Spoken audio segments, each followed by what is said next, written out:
Dodge. Well, I hope you're having a marvelous day. As I'm saying, welcome here to the Tax Answers Advisor. This is Marcelino Dodge. We're show number 43, making such an amazing journey here through the tax world and business world, getting a lot of great professionals here, helping you to see where you need to grow your business, as we're going to talk a little bit more about today. But yet, we never want to forget about the tax part of it, because that's what's going to come back and bite you if you're not careful. And a lot of people I talk to can attest to that. And I've had that happen a lot in my business. And certainly we appreciate ones listening throughout the world, not just the United States, but throughout Europe and Asia. It's great to have such a diverse audience. And keep in mind, if you are listening on this live, or even if you listen to it on demand later, multiple platforms you can always listen to this program on, including iHeartRadio, Apple Podcasts, and just so many others there. We really appreciate our wide audience that we have, and so many topics we come up with here, and so much, of course. And we really want to help you tax wise and help you to grow your business. So you're always welcome to give us a call. It's 844-394-4287. That's giving me a call directly so that you can set up a mutual exploration session, which, by the way, the first one is free. And so you can be able to discover if cashtracksfinancial and Marcelino Dodge is good to help you either individually or on a business sense. And then, of course, you can email us even during the program, success@cashtracksfinancial.com. And as I mentioned earlier, we're going to talk about some sustaining your business growth and then building relationships, but yet watch out for the tax. All of that comes into it. To help us discuss this today, we're going to have Valerie Cobb, a longtime business associate that I met at a tax seminar many years back. So we've maintained contact. It's been great. She's been really busy over the last few years, being a director of sales and marketing in tax and accounting, a VP of business development in healthcare and critical compliance communication, worked with clients. She's worked with ones such as Citibank, Kaiser Permanente, through chief sales offering coverings, doing sales and marketing. Recently also worked with a global heavy equipment manufacturing company that championed teams to 600% sales increases and just did a fabulous job there. She's also had a very diverse fashion, construction, as we mentioned, heavy equipment rental, appraisals, coaching singers, which that was kind of a new one to me. I'd never dreamed that, but that's very nice to see. Coaching and sales leadership, sales strategies, new divisions, just all kinds of beautiful experience. But what we're going to really hit on today is what Valerie is really up to as president of Lodestar URY, looking at companies' hidden revenue as a sales accelerator, focusing on small business owners that should not and don't want to manage their sales team, but at the same time, they want to grow their revenue 10 times. That's going to be interesting how that can happen. She wants businesses to grow the fastest way to assist people changing their lives for the better. Using one-on-one sessions is just one of the many ways that Valerie works with ones to set up proven, repeatable processes that win. Very data informed, very data driven. And 23% of small businesses, keep this in mind, don't survive because they don't have the right team. And we're going to talk about that, as well as 19% of small businesses don't make it because they're out competed. So then we're going to help you to do this today. And Valerie's here to figure all this out. And I just want to say, hey, here's a big welcome to you, Valerie. It's so great to have you today. I'm not sure if that's my bio or somebody else's, but it sounds wonderful. Well, I hope it's yours. At least that's mine. What you sent me. But I do really appreciate you being on today, because there's so much in small business areas that just companies are hurting. They're looking for ways to get by, and I know you're helping a lot of businesses already, and we all want to help a little bit more and look at the tax part. So as you've gone through the years there, Valerie, it was mentioned, as you said, you've resurrected, turned around several small businesses. So what are some of the reasons in that you find that some companies have either stalled or perhaps even lost market share with their companies? What's your experience brought out in that? You know, it's usually the lack of a plan or poor planning. Really, honestly, it's they had a widget or something and someone got excited about it, and that's great, but they don't have a plan to continue on. And a lot of times it's kind of funny. I find a lot of dysfunction in the revenue team ranks, and then the cross functional dysfunction when they're producing something as well with the production teams. And then I think they lose focus on the customer experience because they kind of run around and they don't know exactly how to fix it. And then there's not really an innovation process. And when I talk about that, it's not part of their culture. So small businesses are usually under 500 employees, but most of them are, just that small group that are up to 50 employees. And it's really hard and for them to manage all of those arenas. And because of that, you usually have an owner, so to speak, that was the revenue guy, that also was the production guy, that's the visionary and everything else. They don't know how to translate that to different teams. They get pretty frustrated. Then enters competition, of course. There's always competitor response because once you have a good thing, other people tend to take it and run. I mean, I believe in the airline industry, its roots are back. Actually, Great Britain had a great aircraft, but the competitor took it and ran with it. And there was a little bit of obscurity that happened after that. So anyways, a lot of times things get very complicated. They don't know where to go. They don't know how to even create financial statements or anything that says, well, I've got this 5-year plan. How do we achieve it? And off we go. They just kind of react. You talked about reactionary at the beginning, your taxes at the, we all react at the end of the year instead of the plan. So anyways, that's a big part of it. So. Yes. And one of the points you mentioned here is that they'll get complacent. How does the complacency come in on that? Well, change is a funny thing. Most of us resist it, right? So once we've got a good thing or we've got a good idea, we think it will gain momentum on its own instead of having to change to do critical things to make it keep the momentum going, right? And so, I mean, we think of it, we have creatures, we get up and we have a cup of coffee, right? And everybody runs around and goes, oh my gosh, I didn't have my coffee. And so I'm so this, that, or whatever. It's a habit type thing. And as we start to get complacent, we kind of get lulled into this, hey, we're okay, we'll do it tomorrow or whatever, because it's work. I mean, work is work, right? You have to keep it going. Yes. And so a lot of people think they have such a great thing and it'll just keep on its own. And unfortunately, you either move forward with it or you die. And, there's huge statistics already on the death of small businesses within the first 5 years. We can get into that later, but the reality is that's one of the key reasons. And competitor response is always there, and you should never underestimate it. You should always be planning that a competitor will come in and take away your market share, because they are, right? They're working on it, definitely. And so also another area you mentioned, which I often see can be a challenge. I see it more from a different view, but I see it though, is that some businesses about the customer experience. Yeah. How does that, where do we see that falling in here? Because I mean, I see it with various businesses all the time. It seems like they just don't understand the customer experience or customer service for that matter. I think after a while, people forget to ask the question. And remember, the visionary probably had a handle on that, but as soon as you start to move to teams, they don't capture that same vision. They don't have that same culture. Now, sometimes it's a person, they get tired, and maybe you're just a 1 to 3, employee company.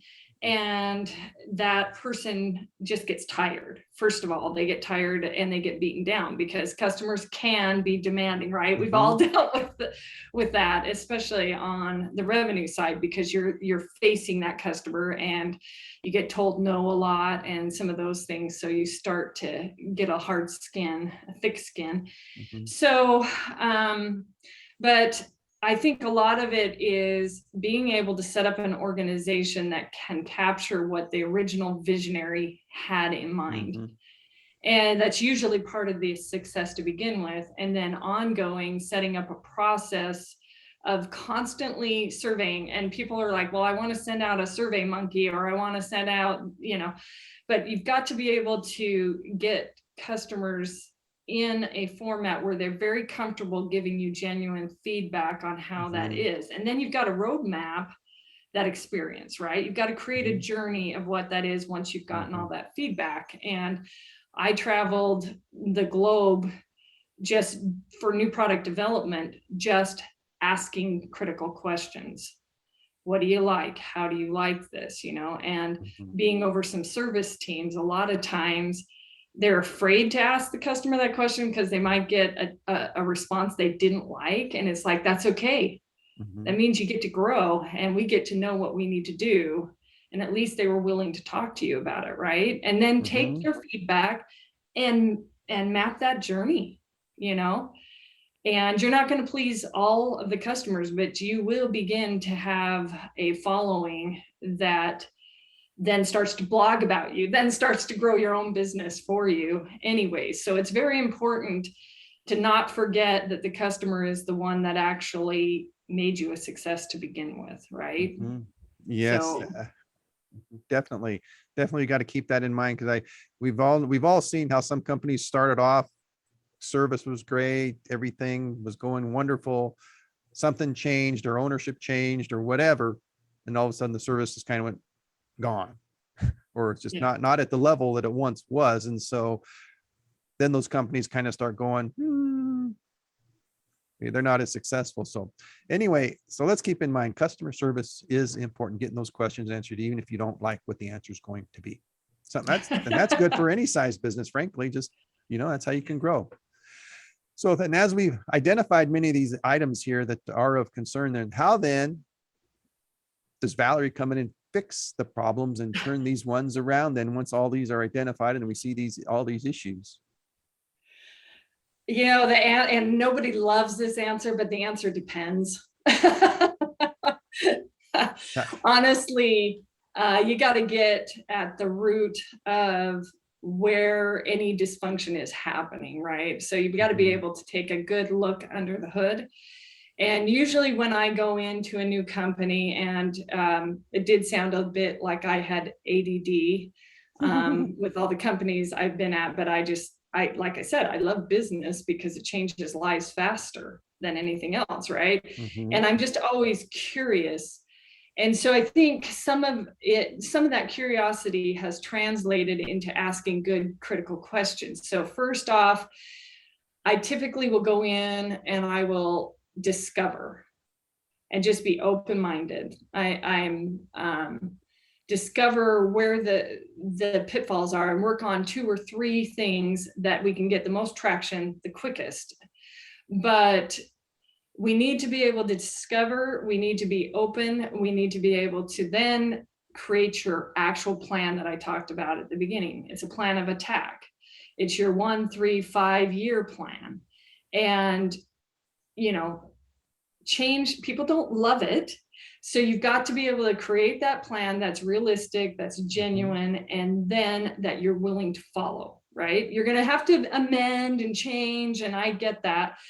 But usually once I'm in there, then I find that there is a lot of limiting beliefs or self-loathing and head trash. We call it head trash in the sales world, right? You get told no enough times and you start to go, oh my gosh, I don't want to talk to that customer again, or I don't want to go through this again, because you end up with a sense of PTSD or whatever, if I can say, that a little bit. But anyways, people have to believe they can succeed. So when you go in and you work on this discovery, you've got to take what they're doing well, and you've got to say, they're doing this well.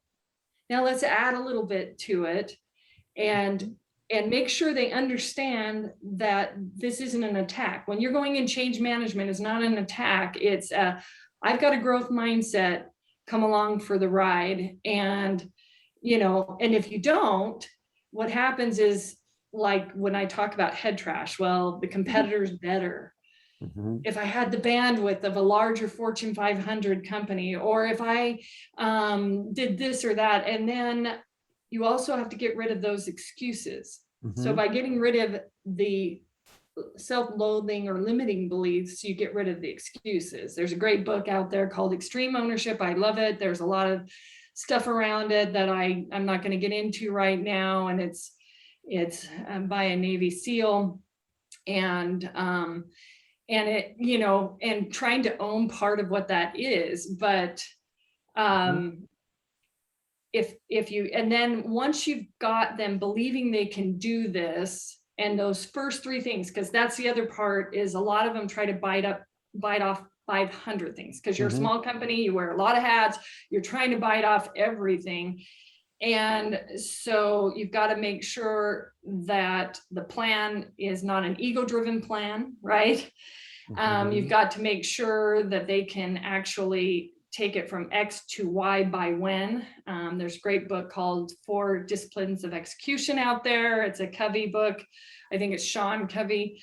Anyways, and they have to be willing to have that help, right? And I laughed. I told you about my book that I am writing called I Can't Help You. I Can't Help You, because if people can't set aside, they can't take the good part of what they do and then learn what they could be doing better, then I can't help them at all.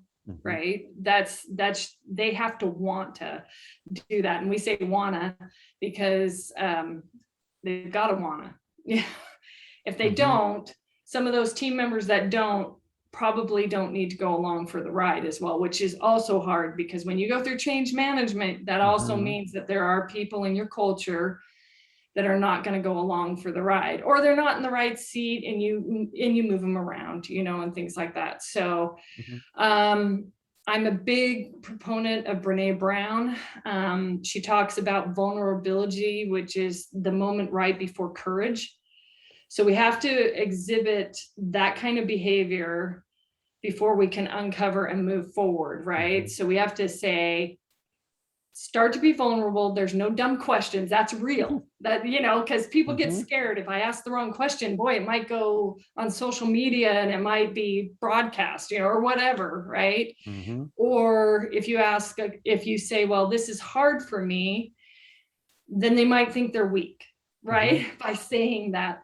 But actually, there's a way forward with it, as long as we can tear down some of those self-limiting beliefs and move it back in the right direction, and they succeed, and then there's a ton of one-on-one coaching, because they're frightened, and I know that sounds crazy, but you feel like you're taking what they felt their foundation was, and now it's moving, on it. So anyways, it's one of the things that they have to learn to do. And then I think is it Robert, the guy who writes Rich Dad, Poor Dad, Robert Kiyosaki or something like that.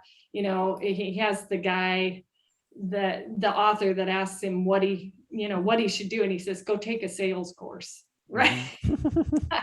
And I know that everybody's like, no, I don't take a sales course, but I cite Daniel Pink's book, To Sell is Human, or whatever. It's a great book, but he's talking about CEOs trying to change an employee's mind, and mothers trying to change their 2-year-old's mind. We're all selling. So we've got to be able to get that head trust out and sell the new ideas to our culture and get them excited, get that visionary excited again about what could be. Yeah. So anyways. And what's good is I see with Valerie, with you, is the fact that you come in as like a third party who has no bias. You learn about the company and you're learning about the company, but you're not used to what the company does. So you're not into those old habits that the company has. You're and you don't want to learn those old habits. You just want to learn, what are they doing? Where are they stopping? Where can they improve? Because I see this from, wow, my rose-colored glasses are off. I didn't put them on in the first place, going on in here, so that I know that this is what you need to do. And then, of course, yes, the resistance to change. I can see that. That is very important, as well as the fact that, as you mentioned, employees, and I've been going through some of this some of this transition myself and just thinking and changing. Just I got a little tax office here, but still, I've had to do some change in thinking myself over the last year, and look at my own employees and who I have and say, is this employee the right fit for where I want to go? And little did I figure out a few months ago, the employee that I had wasn't the fit, and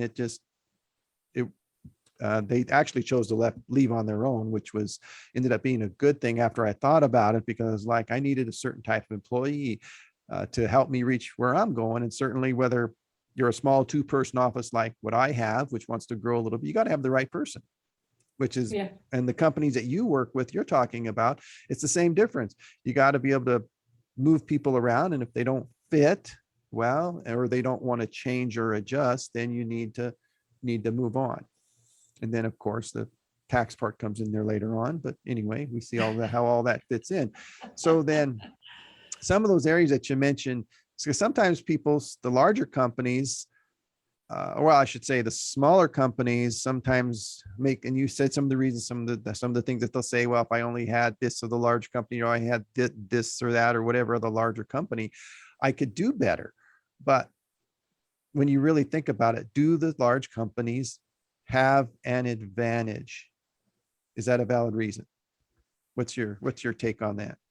Well, obviously they tend to look like they have a lot of funds to be able to hire all these in-house roles and everything. But I find that is an excuse, and I know I'll probably get pummeled by saying that, but you can control what you can control in life, right? And there's a lot of disadvantages to larger companies. But when we talk about trying to grow, small companies obviously have what I call a lot of pivoting. They can move faster than a big company that has a lot of organizational, charts, and you got to talk to so-and-so and so-and-so. But we live in a day and age of outsource, and I do it. My company is a small company, and I did it at my last company. In fact, I kind of have to share a little bit of a story with the fractional or outsource. Fractional just means a fraction of the business, but just to survive, we were 100 plus employee company, and I was over service, sales, marketing. And when I say sales, domestic sales and international sales team. And, there's a lot of on-site for that. And then I was also over new product development. And so that's a lot of challenge for bandwidth, I call it, and I was sitting in a Vistage meeting, and I was trying to figure out how to do like these one-on-ones with the sales team, because sales, they need that one-on-one weekly sit down. How are you doing? What's your pipeline? What's, all this kind of stuff. And you're switching gears and you're dealing with new product. So you're out researching and doing all that. And then, then your service team is having a customer who's not upset, and you're journey mapping and all of those wonderful things. And I was sitting in Vistage, I'd been working like 60, 70 hour weeks, right? Trying to get this done. And this guy was talking about this outsource that I'd never even occurred to me to outsource, right? I mean, it was like, we all think about, well, you can have an outsourced graphic designer, and you can have an outsource, people have heard of fractional CFOs, chief financial officers, right? And that kind of thing. But it hadn't occurred to me that I could outsource some of my sales management until that moment. And what it did is took 15 hours off of my plate, because they came in and they didn't even have to be located. We did it virtually. I've been virtual for, since 2004-ish. So this whole COVID thing is new to a lot of people, and moving them into the virtual environment. But we literally just kind of worked on saying, okay, well, you manage my 6 hardest sales team members. the ones that I need really worked on hard. And he would do one-on-ones with them weekly and then do a group coaching session. And when we say one-on-ones, we're not talking about sales trainings, because sales training, there's programs everywhere, which is another outsource, right? But you're trying to change behaviors, and behaviors don't happen by just training, a one and done, the annual revenue meeting or whatever it is that you're doing, right? And so it just like took a load off my plate. And so when we go back to the original topic and it says, well, okay, you asked me, do big businesses have it easier? Well, yeah, they have people and roles that they can put into place, but I don't find it easier. I think small companies just don't leverage what they can in the outsource arena. And that's kind of the birthplace of Lodestar, of course, but it's also just period. I don't care who you're working with. There's economies of that power that happens from a professional that's been somewhere, that's already done this. And you're a smaller company. You cannot be everything. And no matter how much, no matter how much ADD I have, right? You cannot be everything. And so, yeah, you can have some of that, and some of that at a point, yeah, you might bring it in-house, but there's just so many great outsources out there just that will help them leverage. And I think one of the biggest hiccups is tripping over themselves, stepping over a dollar to pick up a dime, that wonderful saying. So what happens is you look at it and go, well, I'm looking at outsourcing some marketing, and oh my gosh, they're $2,500 a month. But then I look at the revenue that they generate against it, and I think, oh, wow, that actually, I'm throwing away money because I'm afraid of this $2,500 fee, and a lot of us in small businesses do that. Our first aversion is to go, it's expensive. And I ended up doing that with signing up an outsource for international. He was $125,000 a year. And you think, oh my gosh, that's an outsource. But we had spent several years banging our head up against the wall to penetrate international, and spent probably millions. And this guy can ramp up, and what he wants 125,000 and 1% of revenue that he does. Great. Against 20 million. Think about that, and I always think, okay, I want 20 million in revenue, and this guy is costing me relatively little. He's setting up the program. He exits after he set up the program, and I'm the better for it, right? So, you really got to take a step back and say, what can you do versus what can't I do because it's a larger company, can do that, but I can't, and be creative. Sorry, the sun is hitting me in the face. Yeah, it's getting around there. The sun keeps moving on us there. But I really like your example there, is showing the cost or potential cost, or in other words, you can put it, you made an investment of $125,000 a year, and you got a 1,000%, well, maybe not 1,000%, but you got a very high percentage rate of return on that 125,001%, because going from what you had up to 20 million, that's such a small percentage of that 20 million that that's an excellent example of how businesses can do that leverage there within it.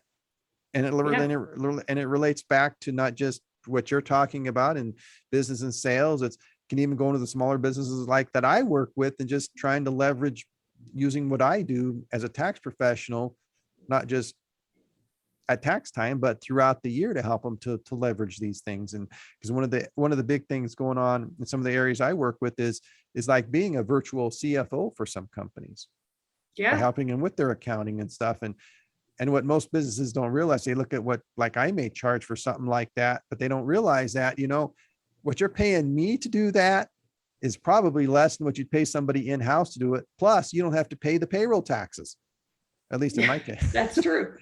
On that. So you're not only saving that amount, but you're saving all those payroll tax amounts as well. And probably even getting more time to do what you want to do better and do what you do and make your money back. So you get more time to do that. And as you mentioned, it gave you 15 hours to go out and make more money with the more than makes up for whatever you were spending on that other gentleman to do that extra training for you.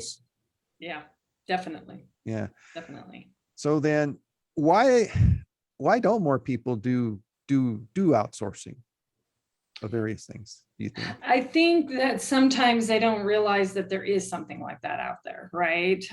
That's a big one. But I also think, I just mentioned 125,000, right? And I remember pitching this to my executive team, and they almost all fell off their chair at first, right? And so I think that there's not always a real accurate, there's that fear factor that hits, right? Versus that yes man. I love the movie with Greg Carey, Yes Man, because it's like it's suspending no. It's you don't immediately say no, right? And there's a lot of sites for outsourcing. There's Upworks. There's a lot of things out there nowadays. There's fractional sites on LinkedIn. There's just, there's CEOs. We've been doing that for a long time. Interim CEOs are just, they're part-time, or just taking over for a little bit. I think that sometimes they just don't look at it. They don't really discuss what the problem is, and spend a lot of time on the problem. Big Einstein fan. And there's lots of quotes on that, and focusing only 5 minutes on the solution. But I think it boils down to two things. It's either I can do it myself and there's a little ego in there and I'm going to figure it out, or they're excited about doing it themselves. They're wanting to learn that new thing, but they're putting their company at a disadvantage where they could be taught it on their way. I don't think they properly look at calculating the return on investment. And even when we say 125,000, a lot of times they don't realize that there's different ways to pay for that. And so they kind of forget, and they're like, I don't have 125, and they discount it out the back. Now, most outsources, you're not going to just say, okay, it's 125,000, right? It's 10,000 a month, whatever, or maybe it's 2% of revenue that the person achieves, right? Instead of the 125, there's negotiation involved in it. But I think it's not as apparent. And when we look at even your industry, so as fractional CFO, when you're doing an accurate plan, and let's talk about an accurate plan, you're forecasting. So you're making an assumption of what's happening in the future, which scares people to begin with. But as you go through that, I know that there's 31 million-ish in the United States small businesses out there, right? And 82% of them fail in the first 2 years, which really sucks. And that's sad, and there's many reasons. We've talked about some of them, and I won't get into that, but think about it. Only 30% of them actually consult a tax professional. That is relatively insignificant. And one of the biggest things was, lack of cash flow as to why they failed, right? Yes. And so if they had actually outsourced, they took this plan, they had you look at a 5-year as a fractional CFO, right? And they had you look at this 5-year and use your knowledge on some of these tax laws and everything else, which, as we've discussed in the past, Marcelino, I've lived in the Cayman Islands, and I talked about if I didn't know and get help from tax law, I would have been paying double tax. And now move that to global implications, right? You'd be double taxed. And then, honestly, it boils down to stepping on a dollar and picking up a dime, right? You're thinking you're doing the best thing by saving, but you're costing yourself quite a bit. And so it's a bunch of things. I wish there was more than one answer, with it, but I know for me, it worked very well. And I do know that for this last, I invested in a business, and had I not consulted a tax professional, I wouldn't have just saved the 70,000 and the carrybacks and the carry forwards and everything else that, I mean, who doesn't want 70,000 to help them with their company? So a lot of them just honestly don't think about it. They just don't realize they have options out there, you know? Yes, and sadly, I mean, I just know that just from what I work with too. And I love this number that you put in our little contact information. About 70% of organizations spend less than 0.0015% revenue on tax professional to assist them with a plan. That may be a bit of an exaggeration, but it was an exaggeration, but it's pretty close. It depends but- on your revenue, and it depends on the bottom line and Yeah. what part was attributed to it. yeah, But yeah. because a lot of them well, many of them will worry about like the regular payroll and all the normal accounting stuff, which there's a lot of great professionals that do that stuff, but sometimes they just don't look at the tax part, or they don't have a real tax pro look at it. Because one thing, I mean, I give, like myself, I give CPAs a lot of credit. They do a lot of great work, but some of them are not proficient with taxes, and that's just not what they do.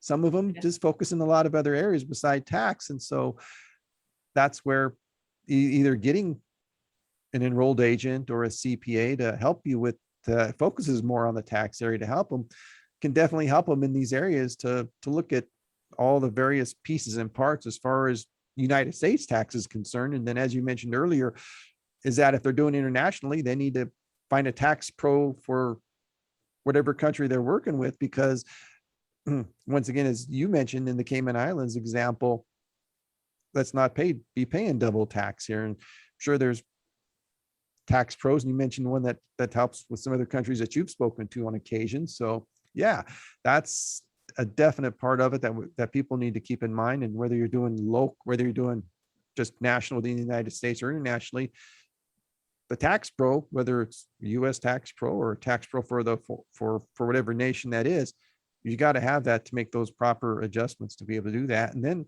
of course, minimize your tax liability, which is why we're sitting here talking about this, because it's important to minimize tax liability whenever you're talking to anybody or trying to do something business wise. So now, going into the tax side here a little bit more, you started businesses, new lines of businesses. As I mentioned in the opening, you've bounced around a lot and had a lot of great experiences there. But as you keep going here, what tax advice do you have for businesses, as others listening to this, is what they need to be doing when it comes to just looking at their tax side of it? Because anyway, I listen to a lot of different podcasts, a lot of them business wise, and it's like the one thing that's always left out of those, majority of those, is the tax.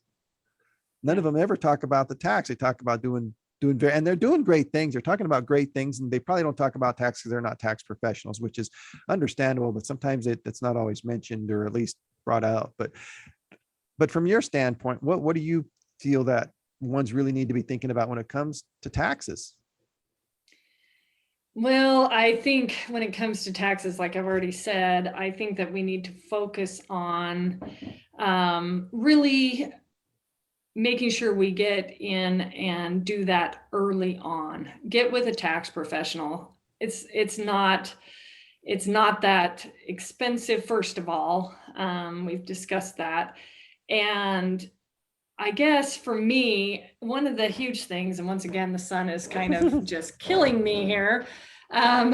So we'll just have a direct on with the sun hitting my face. So anyways, I guess it's really difficult when you're trying to fund a small business, if you haven't really looked into the tax implications of it, lending, those all kind of pull into play.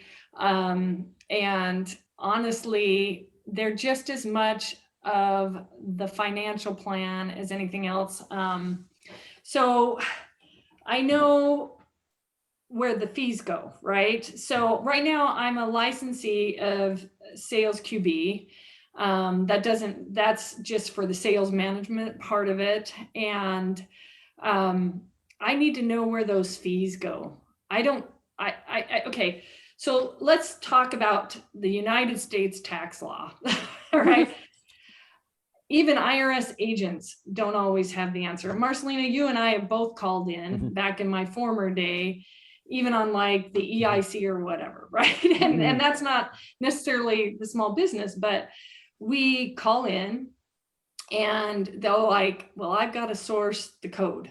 I've got to look at I've got to look at all of those things. And sometimes they have to research and have to come back to you, right? And they're supposed to be, you know, on the IRS side, they've got to know it and know that business. And I kind of always make the joke that it's a little bit biblical. You know, how many of you guys know the Bible well enough backwards and forward to just answer that question, right?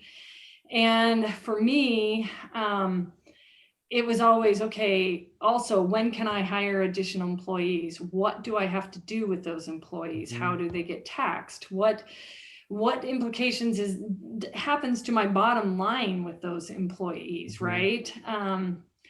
And there's just so much guidance on that can affect your bottom line, that if you don't do it properly, you're going to run into an error, you know, at any moment, and it can be disastrous. And sometimes it's like, well, the small business can't even pay their tax, you know, and they run out of payroll funds and everything else because they haven't really paid attention to that in their financials. So we talked about CPAs sometimes focused on other things. Well, yeah, you've got all the different financial statements that you're dealing with, and a lot of them, you know, we deal with GAAP accounting, right?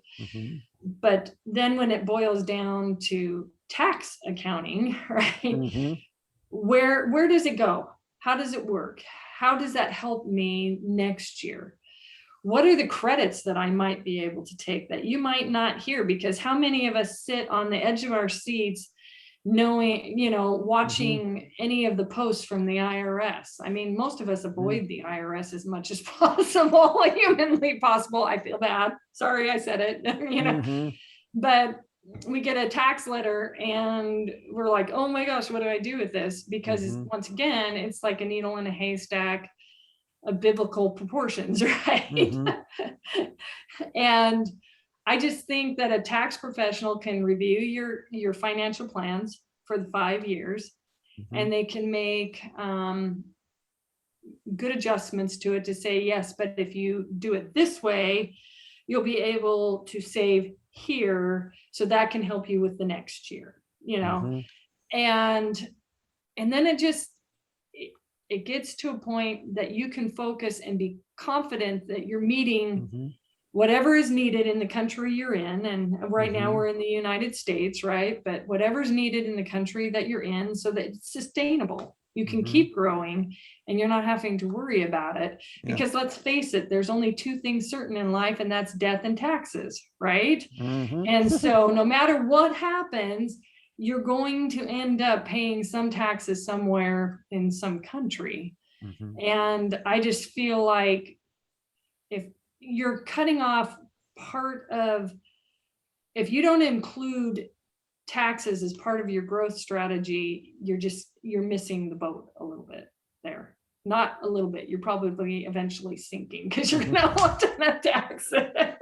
Well, yeah, and or you're just not taking it, you're not doing it the right way, you know. Yeah, so. You got to definitely include it there, and that's something that you've encountered, and I know I've encountered the fact that so many people, when they do about their business, they'll go talk to the bank, they'll go talk to the attorney, and neither of those two will tell them go talk to a tax person. At least not very often. They don't say it. I have a good attorney that says go talk to a tax person, because once again, you're back to the Bible, right? They don't want to have to, unless they're into tax law completely, they don't want to have to think about it. And you're going to end up paying probably even a fraction of it if you go to a tax professional anyways, right? So the advice is typically sound. I'd be careful. Obviously, there's a lot of you want to make sure that they're not just setting up shop, they are an enrolled agent or some kind of working on their continuing education all the time, because that there is a few, you and I encountered that, where there was quite a few tax professionals out there that touted that, and they weren't. And I know on the tax side, when I was in that industry, there was a lot of fixes that had to happen, because of that. But yeah, it needs to be incorporated into your strategy, Mhm. Yeah, period. which is one of the reasons why I really appreciate this conversation today, because that's a transition as a business I've been making as a tax professional, because you've seen the changes happening, and I've seen the changes happening for a long time, where, and we mentioned it earlier about it's a do-it-yourself kind of world, and people are taking an effort to try to apply that to their taxes.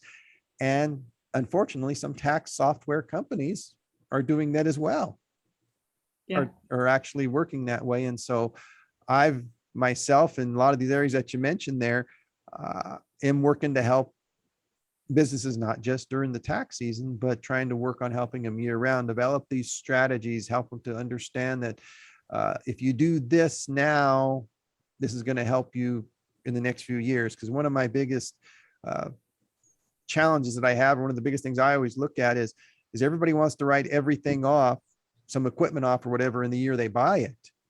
But Yes, is that, yes. but the question comes up, is that the best thing to write off Yeah. that equipment?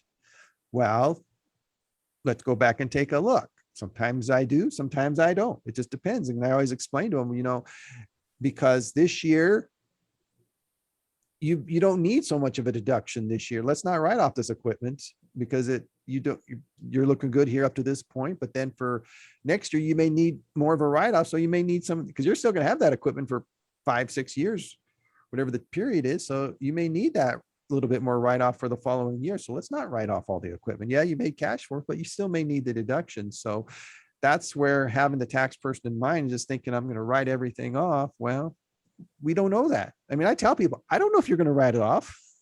Yeah. Yeah.